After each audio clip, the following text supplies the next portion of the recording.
You're listening to The Voice of Russia in London. I'm James Reinl, and we're taking a look at the United Nations Security Council.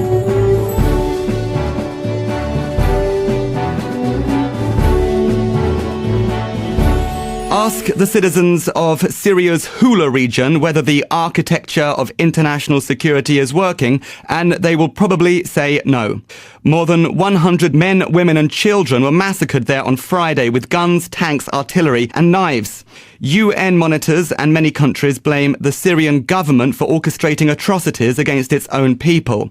But that doesn't mean that the world's top body, the UN Security Council, will agree on anything beyond a non-binding statement. Amnesty International, the rights group, says the 15-nation Security Council is tired, out of step and increasingly unfit for purpose.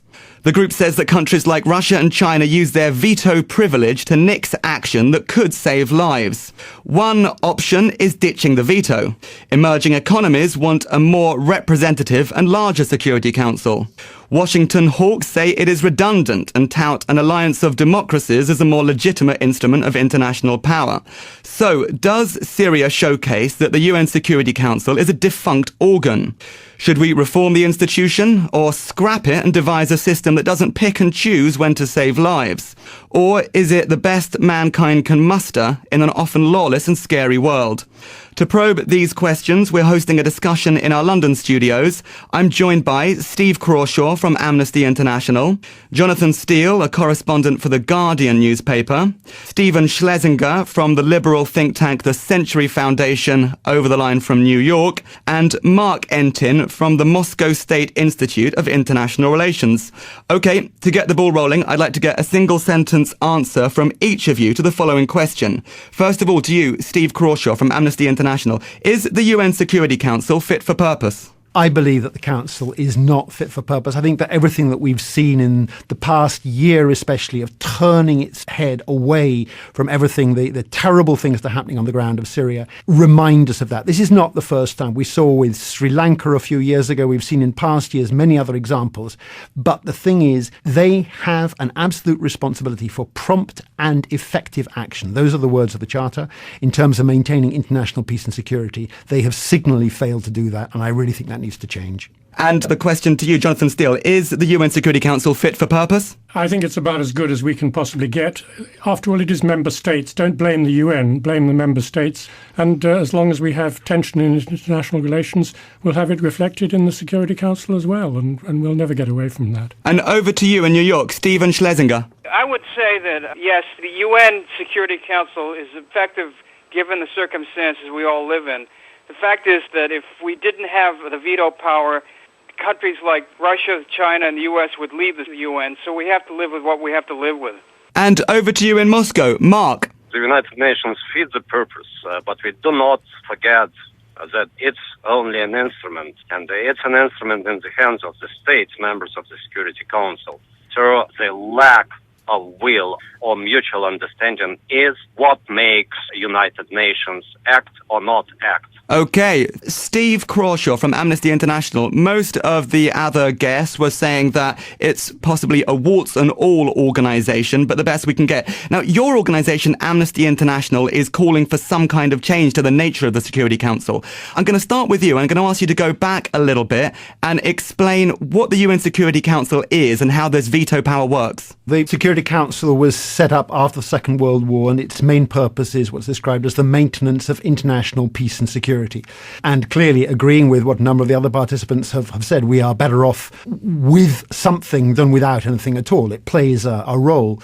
But what we've seen in recent years is that the importance, for example, of protection of civilians has been much stronger, and it has the ability to take action. I think it felt particularly shamed by its failure to respond properly to the genocide in Rwanda in 1994, to some extent also the massacre at Srebrenica in Bosnia in 1995. There have been historical failings, and indeed Sri Lanka more recently in 2009, the Security Council looked away completely when tens of thousands of civilians lost their lives. In the past year, we've had many of the dramas across Middle East and North Africa, but specifically clearly ongoing what we are seeing, horrendous, what has been described not only by Amnesty International but by many leading UN officials as crimes against humanity. And yet the Council, until this weekend, and that was a press statement, which is a complicated bit of the UN system but not nearly as strong as a resolution, came out with some strong language. But that was after 10,000 had lost their lives.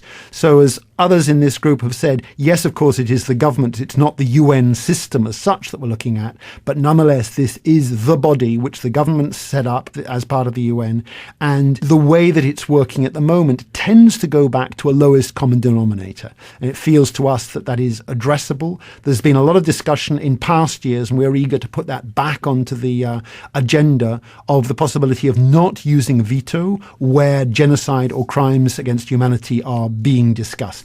At the very least, for governments to be forced to explain their use of the veto rather than simply sitting on their hands saying, I don't like it, I don't want action, and more civilians die. And the veto, maybe it isn't so widely understood what the veto is. Now, the Security Council has got 15 countries on it. 5 of them are permanent members. Can you explain how the veto works among these 5 and who these 5 are? Yes, broadly, you need a majority of the government to go ahead with something. But as you say, 5 of those members, chosen really very much, if you like, the post-war architecture of the powerful government. So that was the then Soviet Union, now Russia, China, Britain, France, and the United States. Those form what is called the Permanent 5, or the P5, the Permanent 5 members.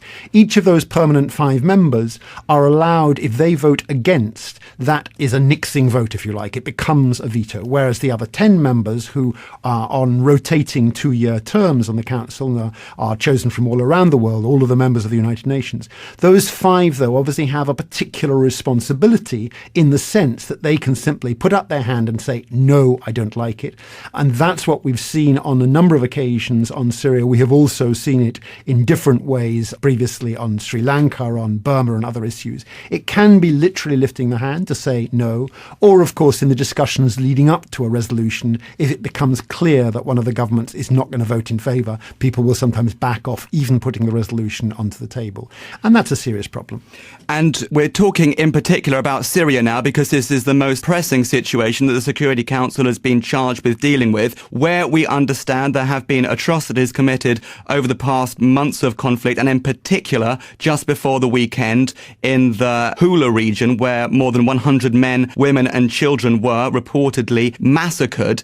Now, we understand that the use of the veto in the Security Council has been used in Syria and is kind of blocking this kind of action there. Is that right? That's correct. So at the weekend, what we actually got was an agreed unanimous statement. It doesn't have the force for technical reasons of a resolution, but it was an agreed statement, and it had some strong language which Russia also signed up for. In previous months, Russia has made it absolutely clear that it would not go ahead with that and therefore has put its foot down. Russia, it must be said, is not the only one which has unhelpfully used its veto in past years. So the United States has also, on a number of occasions, on Israel, for example, has used its veto in order to block agreement where otherwise all 14 members of the Security Council were agreed, and the United States has used its veto. So this isn't just one country doing it. But on Syria, which you're asking about, which we're discussing today, both Russia and China have been the ones which have repeatedly said, no, let's wait a moment. Let's have a look. We don't know exactly. And the reality is we do know with enormous precision in where we don't know absolutely everything. It's because the Syrian government has been very unwilling to let people in.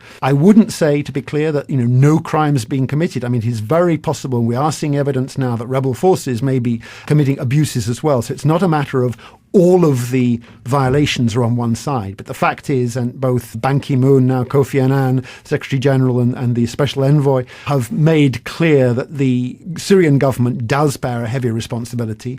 And it does seem to me, it seems to us, Amnesty International, consequences must follow from that in terms of real pressure being put for change. OK, I want to get the view from Moscow here, so I'm going to turn straight to Mark Entin from the Moscow State Institute of International Relations. Mark, what we're hearing here is that Russia has been wrong to use its veto in Syria, and also that the veto right itself is wrong. Let's have a comparison. What is the number of times when the USA used its veto power?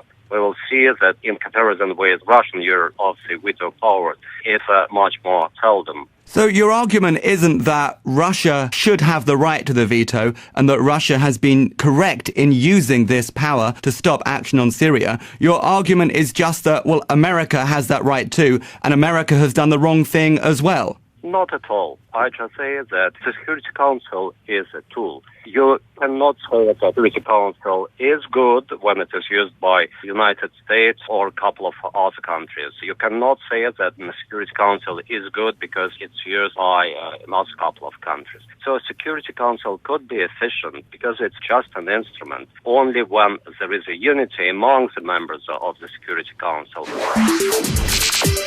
You're listening to The Voice of Russia in London. I'm James Reinl, and we're taking a look at the United Nations Security Council.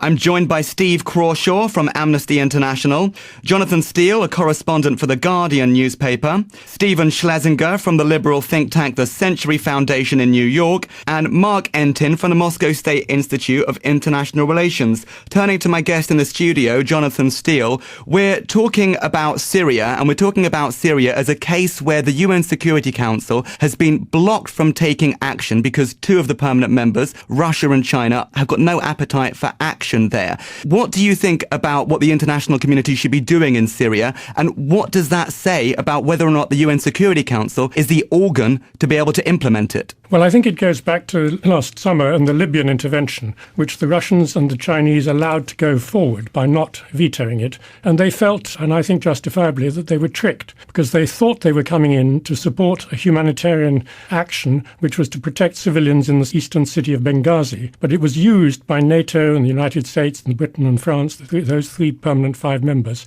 to start an air campaign all over Libya to topple the regime. So it became regime change rather than protection of the civilians. And I think the Russians, therefore, are very leery of allowing that to be repeated. They have indeed criticised Assad on a number of occasions, indeed on an earlier presidential statement or press statement that came out at the end of last year when they criticised Assad for using disproportionate use of force. So it's not true that they've never criticised Assad. And they have supported, with the other 4 members, the setting up of the Annan Plan. The Russians did not block it. In fact, they've been more enthusiastic about the Annan Plan than some Western countries, and particularly some Western media, and indeed the Syrian opposition, which has been constantly saying this plan is useless, it's hopeless, constantly being violated, because they have an agenda, which is if they can get the negotiations to fail, if Annan has to give up, then they hope that finally, at last, NATO will come in, either with a UN resolution or even without it, in the manner they did in Kosovo in 1999, without a UN resolution,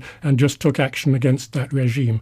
And so I think the Russians are actually much more committed to a peaceful solution and negotiations in Syria, which I think is good, and I think it's the only realistic answer that anybody with humanitarian interests at heart should support, than indeed the Syrian opposition or some Western countries. And so you're saying that Russian efforts to stop action through the UN Security Council is actually the right thing and the best thing to do? Well, they're stopping military intervention for regime change. We've seen that in Afghanistan, we've seen it in Iraq, we've seen it in Libya. It causes huge amounts of civilian casualties, and the results are often unpredictable. There's the law of unintended consequences, and it always comes into play when you have military action to change a regime. So I think the Russian position is understandable, but the other half of their position, as I say, is to support peaceful negotiations and the Annan Plan, and to try and send in more observers, to increase the number, to get journalists in there, to increase this monitoring by journalists. So the Russians are taking a very strong action, and they are, because of their close links with Assad, they are constantly urging him to be reasonable. Now, if it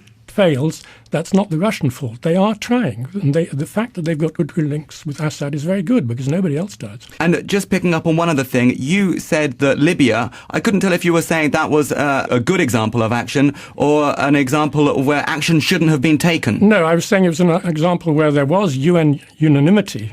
They didn't vote for it. They didn't veto. But the purposes of the intervention was changed.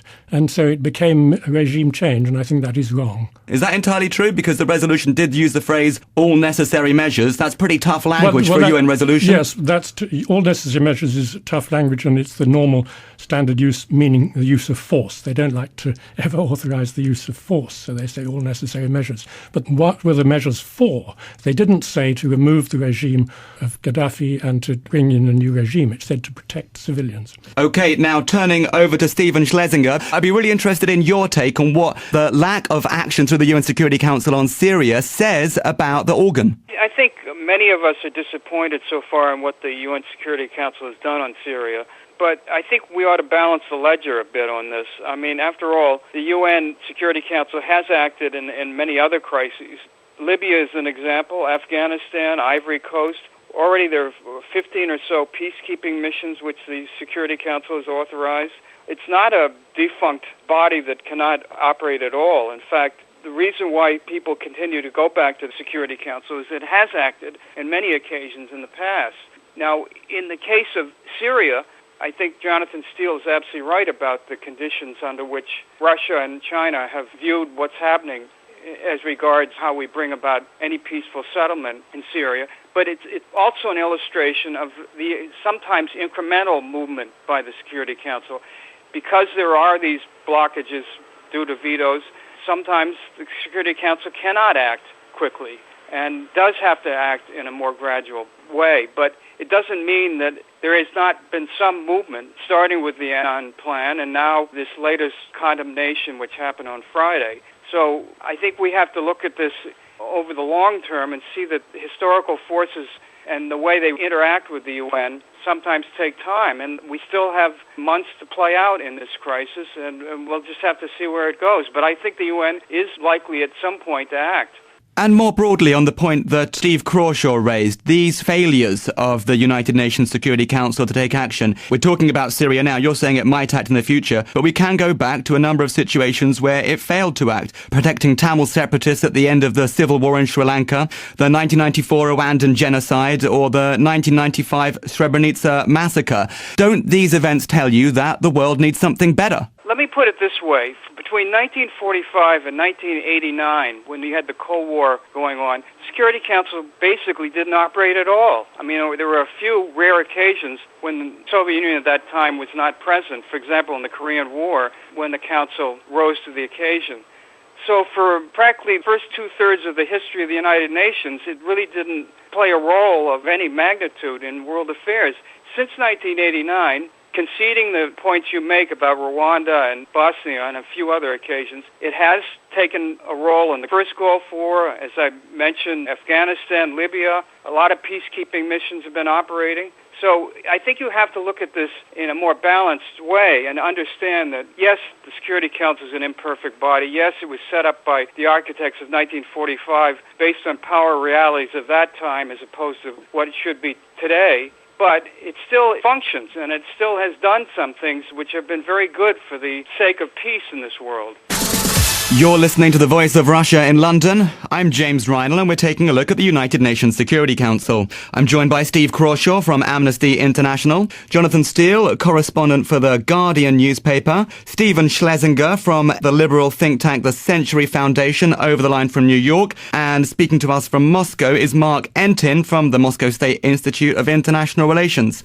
Maybe I'll turn back to you, Steve Crawshaw, in the studio from Amnesty International. Maybe you can give us a fuller account, based on what you've just heard, about what you advocate for when it comes to the Security Council. You don't say get rid of the whole institution, you just say get rid of the veto. We absolutely don't say get rid of the institution, and we are always happy where we can see the glass as half full rather than half empty, and speakers have rightly described the history of how it was set up.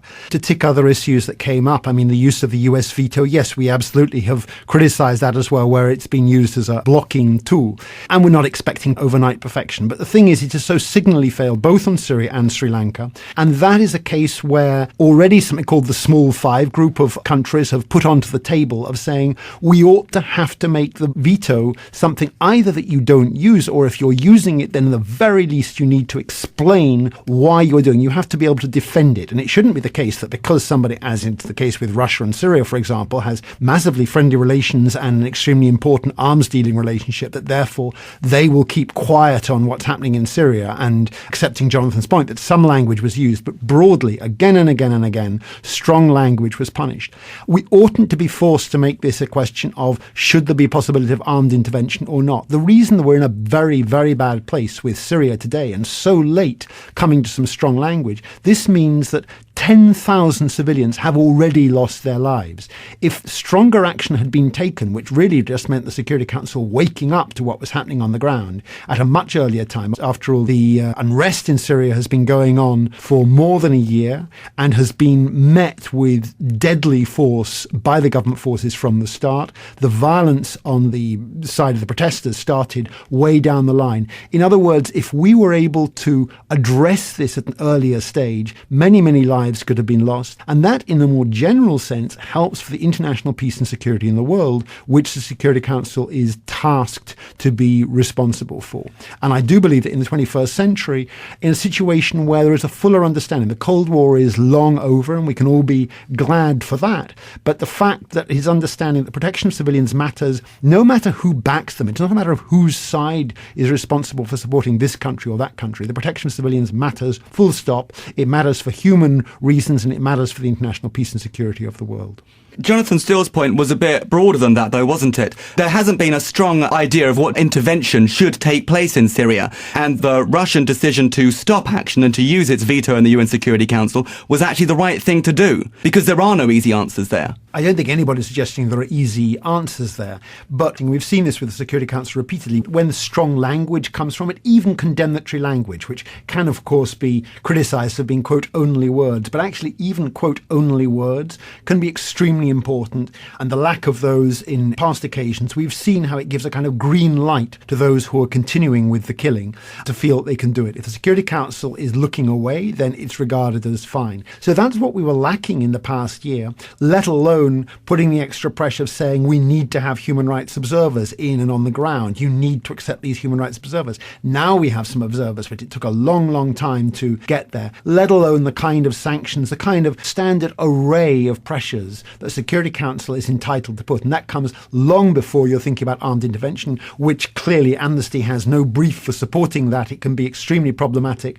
both in the human and the political sense, for many, many different reasons. So what we're all trying to do is to get the action, and there are many different ways of having that, of what's called the responsibility to protect is something which the World Summit a number of years ago, UN governments unanimously went along with. The Security Council has also endorsed it in the meantime, and you cannot simply sit on your hands and say, well, it's a bit complicated. Yes, it's complicated, but that's what the Security Council is there for.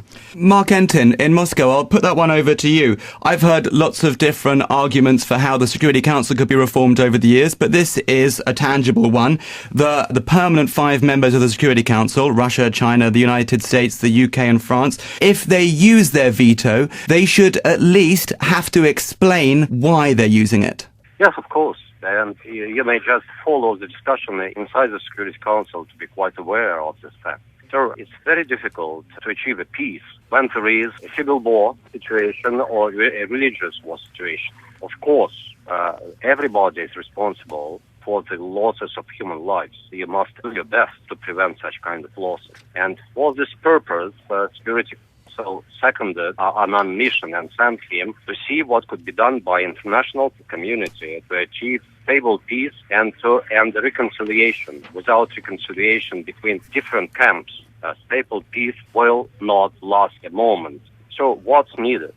What's really needed is not general discussion of the efficiency of the Security Council or this attitude, but strong support all members of the Security Council and those who are outside Security Council, in G20, for example, in the European Union, for example, and other places, of this plan.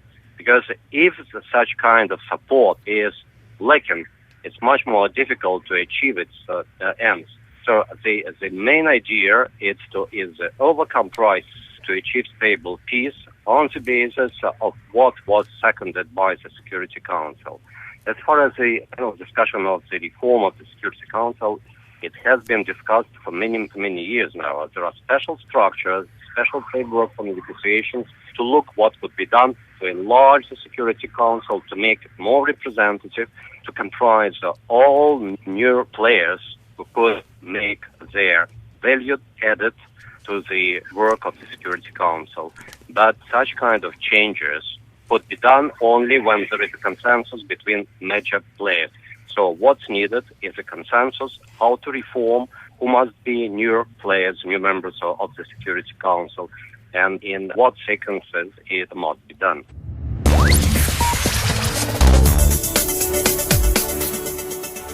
You're listening to The Voice of Russia in London. I'm James Reinl, and we're taking a look at the United Nations Security Council. I'm joined by Steve Crawshaw from Amnesty International, Jonathan Steele, correspondent for The Guardian newspaper, Stephen Schlesinger from the liberal think tank The Century Foundation over the line from New York, and speaking to us from Moscow is Mark Entin from the Moscow State Institute of International Relations.